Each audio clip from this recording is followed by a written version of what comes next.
everyone! We have an interesting play to earn game that we'd like to share with you today, and it's called Anito Legends. Anitos refers to spirits or deities in Philippine folklore. And that speaks to the fact that this company that made Anito Legends is all Filipino also. Okay, so today we have the Chief Executive Officer, James Chua, and the Chief Marketing Officer, Jayvee Fernandez, to share some insights about the game. But before that, hi, I'm Ginger Arboleda. And I'm EJ. And we are content creators and business owners who love sharing our experience on business, finance, investing, and parenthood. So if you like our channel, please click on that subscribe button, like our videos, share it with other people, and comment on the comment section. Okay, so now let's bring in the founders. So hi guys, hi James, hi JV. Hello. Grab a long Hello. time no see. Yeah. Yeah, we're so glad to have you here. So maybe let's start off by you telling us what Anita Legends is about. Yeah, maybe James, you can start. Sure. Anito Legends is a play and earn game made in the Philippines since the whole team is actually from the Philippines. And as the title says, well, for the Filipino speakers out there, everybody knows what an Anito is. But for those who are not familiar with the language, Anitos are basically our culture's spirits and deities. So we have a lot of pre-colonial stories and stuff that revolves around Anitos. So that's the main theme of the game, and we really want to incorporate that theme and showcase the culture of Filipinos naman all over the world. I think it's about time that we highlight our own culture. I mean, you see games with uh, the Norse mythology, the the Greek mythologies. Why not naman the Filipino mythology?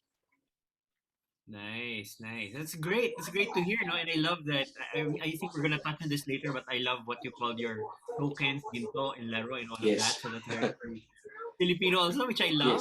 Uh, so maybe guys, you can tell us like, why you guys? Why are you the people to to make this venture work? Wow, what a tough question. I'm sorry. No, in other words, it's like, can you tell us a bit about your background? Sure, no problem. So, well, our background actually, we're four the founders. It's me, Jed, Eric, and of course JV. Before venturing into the play to earn or blockchain gaming space, Jed, Eric, and I made a studio also. We made a lot of mobile games. And if well, Eric is actually also a notable figure already in Filipino game development, the game development community, as he created the hit called Street Food Tycoon. I think for Mm. the older people out there, the audience, if you owned the very first iPhone, that was the very popular game that was featured before. No, so our foundations and fundamentals are really in game development. It's just Mhm. we wanted to really dip our toes into itong play to earn and blockchain, as we feel that it's the next big step when it comes to well, for gaming, and of course I guess the financial industry na rin. Right. So we want to be part of that as soon as we can. And of course, we got in JV. He's very good when it comes to marketing and Mm. public relations. As we met, actually, we're friends. We're longtime friends already, all of us. And I was quite surprised. JV is so talented when it comes to being very professional. So that's the founding team. You, you're very good at upselling me, James. that's Yeah, that's my so role. yeah, so JV was actually my classmate also way back in college. No? So Mm. JV, maybe you can share with the audience or viewers, like, how do you play this game? How do you play Anita Legends? Okay, so one of the things that we realized as a game dev studio was that if you look at the current landscape now, let's remove first Axie Infinity because that's the elephant in the room. Eh. Mm. If you look at these other projects after Axie, most of the time you will see a pattern of people are focusing more on the earn and not the play, right? So it doesn't Mm, really matter if the gameplay is good or no. It's all about how much money can I extract from this venture, which of course we mm, didn't really want. No, again, our background was game dev, and moving from the App Store and Play Store, we wanted to see what the new model is, right? So we wanted to explore that. So we were more interested in the play part because we feel that's what's mm, yun yung kulang. That's what isn't available in it's not the standard. So mm, because our background is really in casual games, we wanted the game to be easy to pick up, but also fun to play. So it's one of those games that's easy to learn, but hard to mm, master. But at the same time, it also respects your time. Um, we the way it works is the game basically plays itself. It's mm, what you would call an auto battler if you're familiar with games like auto mm. chess, where you just have to set Right. parameters before you enter a game, and then the Mm, pieces will start to interact and based on certain parameters. So in this case, you start the game with three Anitos, and from mm, there you will equip them with sword, shield, other types of weapons. Every type of equipment will behave differently. So you can have a healer, you can have a tank, you can have a DPS, and the mm, game basically just plays itself. So it will attack, attack, attack, attack, and then you mm, proceed through levels and defeat tower bosses. What's challenging about the game is that you basically start off with one life, and when if your Anitos fall in battle, there's only one chance to resurrect them in a tower. Then if not, you're back into the mm. main lobby. So Sarap. the feedback from our beta test, we've been doing this for more than a month, is that wow, this game is actually fun. It doesn't feel like a play to earn. So that's the background of the game, no. And we're actually quite happy that we have about more than 800 people who are currently playing it, Oh, mostly from the nice. Philippines. So we're actually whitelisting people every week, and it's fine if if you want to try it out, we can always let you. And I think that was our theory, and we feel that it's been working so far. And this is without the play and earn elements yet. It's really just playing for fun because everything is still temporary. Gotcha. And the NFT aspect of this is, of course, the Anitos themselves are probably the NFTs, and then the items. Is that right? Yes. So you need three Anitos to play. And of course, Mm-hmm. you'll also need Anitos to breed later on. And then some Anitos can go on quests. These are all the NFTs. So the minimum would be to have three, but then we've seen that it's more efficient to have more because some are going on quests, which is basically our Gotcha. version of staking. Oh, That's our version of nice. Okay. staking. And then you have, of course, you have your regular weapons. Then you Mm-hmm. have your high level special weapons, which you can mint through as NFTs and sell in the marketplace later on. Mm. So there's that Yeah. aspect of grinding for loot and then crafting a very powerful weapon and then being able to either use it or liquidate it in the marketplace later on. So it's up to you. Mm-mm.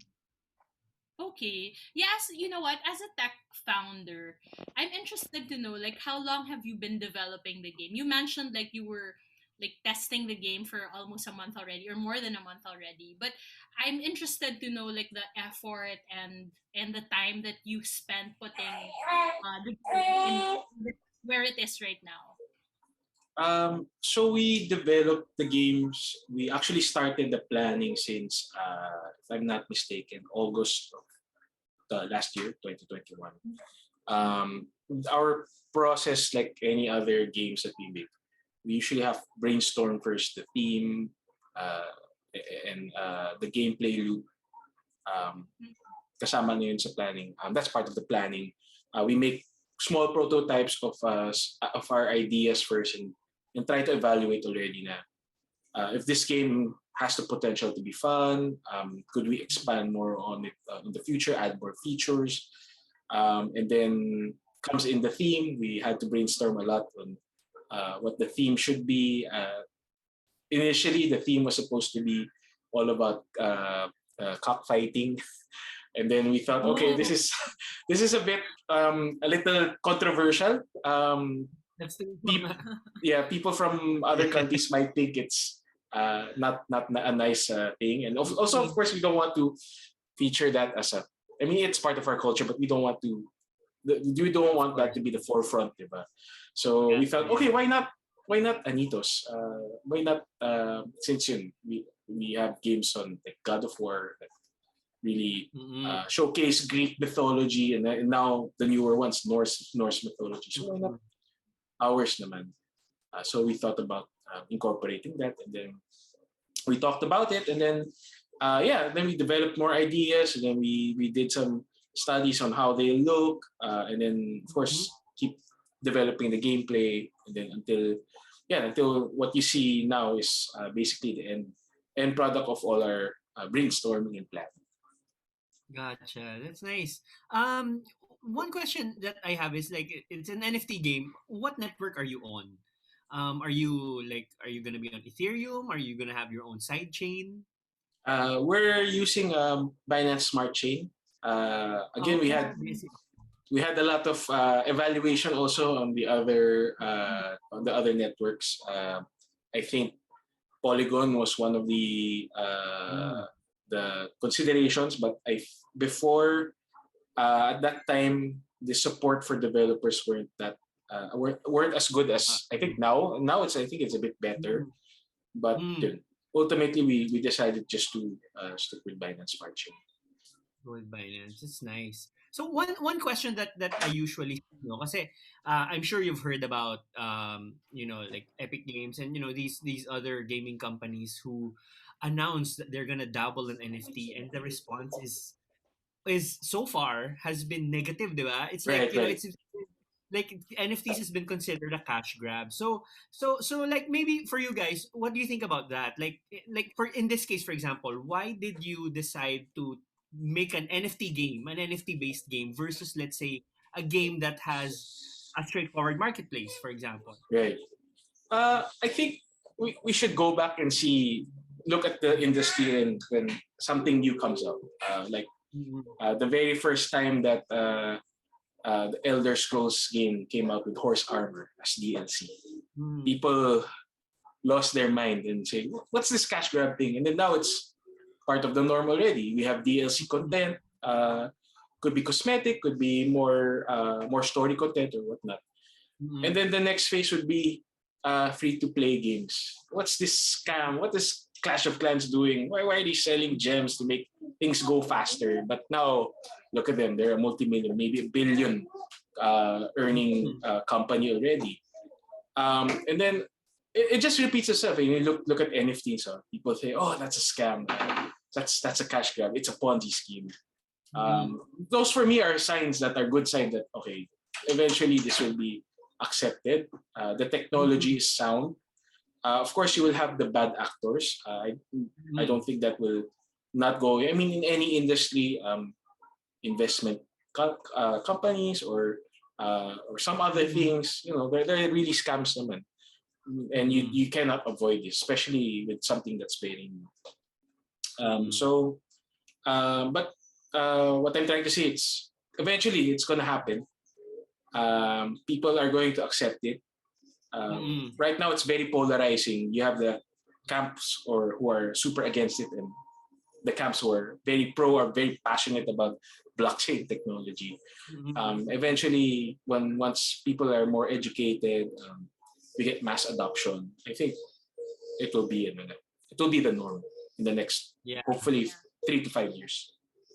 That's true. And I think personally it's always a net positive whenever we try to push the boundaries of what's available, right? And Right, right. explore what we can explore. So there's nothing wrong with that, and nothing inherently wrong with that, kumbaga. Yeah. And so for like the NFT games that you've seen in the market right now, some have failed, diba? Some have failed, some have succeeded.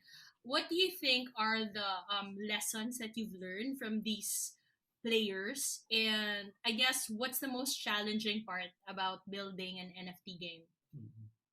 Uh, the most challenging part, I would say, is right now how to rise above all these negative things. No, Mm.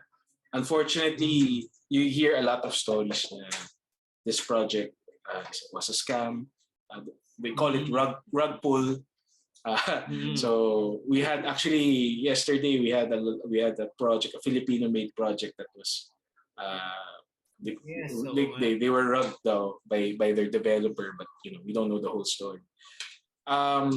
It's a very challenging environment, especially a lot of our mga kababayan equate a Filipino-led project as a scam project already, and that's Mm. very disheartening a little bit. Mm. But of course, we're proving it with our product. As JV mentioned, we're doing it in the product first method. No, the way we market ourselves, we have the closed beta. We're letting people try the game. We're very transparent with our roadmap. So those are the things that we're trying to trying to rise up Mm-mm. against all the scams and the negativity right now. Right, I yeah. think And as you said, being first eh. Sorry, JB, yes? yeah, to add to what James said, I think the industry's being run by FOMO, so the fear of Yeah, missing out. And I think it's a negative if you look at it from the Mm-mm. point of view. Let's say imagine you're a fresh grad and then you don't have a lot of money and then wow, NFT, play to earn. And then you hear stories of people sacrificing their savings, their tuition, Mm. just Yeah. so that they can play or buy, and then all of a sudden rug pull or the project fails, right? So Mm. that's their wake up call. It shouldn't have been like that. And I think Mm. coming from I mean my background of being I come from the social media industry, no. So Mm. I feel like if you the metrics are usually about, oh, does this project have 50,000 followers or 100,000 followers, or are they running all of these marketing contests? I mean, like, I agree that you do need to have that marketing and visibility, but it's a little funny when you have, let's say, a project that's just new, like 2 weeks old Mm. with 50,000 followers on yeah, Twitter. Like, what? Wait, how is that even, like, Mm. really? Do you have 50,000 followers on Twitter? It's like, so what, right? Um, I think our approach, as what James mentioned, was that we've always been the product first, and that's the difference between us and many other projects, not local projects, but international projects. Everyone is saying that, oh, after we TGE, after we mint, we'll Mm-mm. start working on the product. Puro Mm. screenshots and mm, proof of concept. Mm. In our case, it's Mm. different. It's like, here's the game, guys. Try it now. You can yeah, download it now. We'll Nice. whitelist you. You can play it. yeah, So it's Mm. really that we really want the product to stand out first, because as we said a while ago, we're really game devs, right? We don't Mm. outsource. Nothing is outsourced. Everything is in house, except the voice act. Those things, the voice yeah, acting and all that. yeah. Yeah, so yeah. Yeah. So that's That's it's cool. really our thesis statement that we want to change Mm. the industry in a positive light by also doing it already. Yes, that's right. Oo. And that's personally something that we Yeah. look for when we look at things that we want to invest in.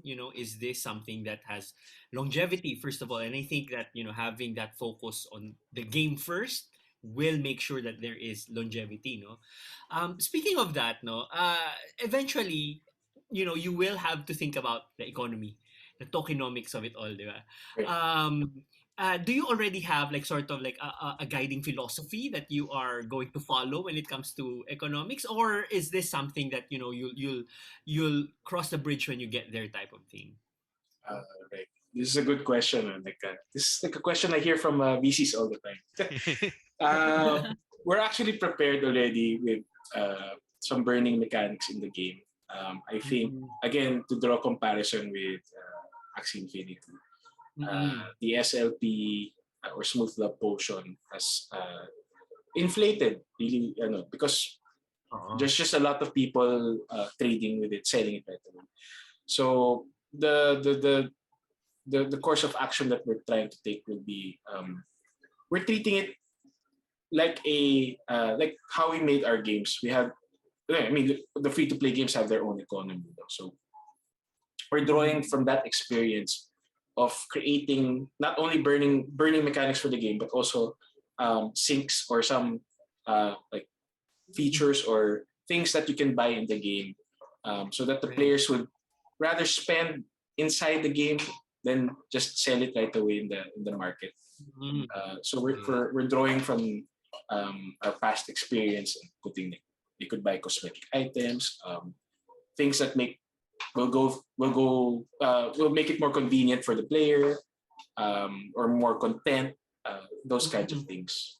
To Go add ahead. to what James said, I think one of the biggest advantages nga is the fact that as a studio, we have data that we can look at from the past of other of Mm. the mobile games that we developed. So, there was a time when Street Food Tycoon of Eric had um how many DAU, James? Almost 2 Two million, I think, two or 200. Wow. million. Yeah, yeah. Yeah, 200,000. But then in 200 per back. month naman, naging millions. It was in the Mm. millions already. So Mm. that's so much. That's Mm. very good data to look at. So what Huh. people are doing, how much time they spend, when do they start dropping off, when to introduce new features. So we have that to our advantage of looking at that kind of data and saying, look, here's where we can start to improve. So we have that lined up. I think also because the fact that the four of us are also gamers. We Mm. download and buy games, and then we have our chat room. We say, "Hey, hey, look at this game. Look at Yeah. how they implemented this feature. Maybe we can add something similar." So I think the Mm. best way to treat, let's say, for example, Ginto is like if you've played these Korean and Japanese gacha games in the past, it's like Mm. your premium currency. So we're treating it that way. Mm. So you do have that option of cashing out. But then if you're also like a casual player who sometimes Mm. dolphins, diba? So you Mm. can you can use that to spend for, let's say, a battle pass, cosmetics to make life a bit easier by like auto finishing towers, Nice. that sort of thing, no? Without being too cheesy, no. So we have those things in place. Mm. Yeah, Mm. I love that you have like previous data and experience that really like drives the direction for your game. So speaking of direction, James and JV, like where do you want to bring Anito Legends? Is this like the first palang game?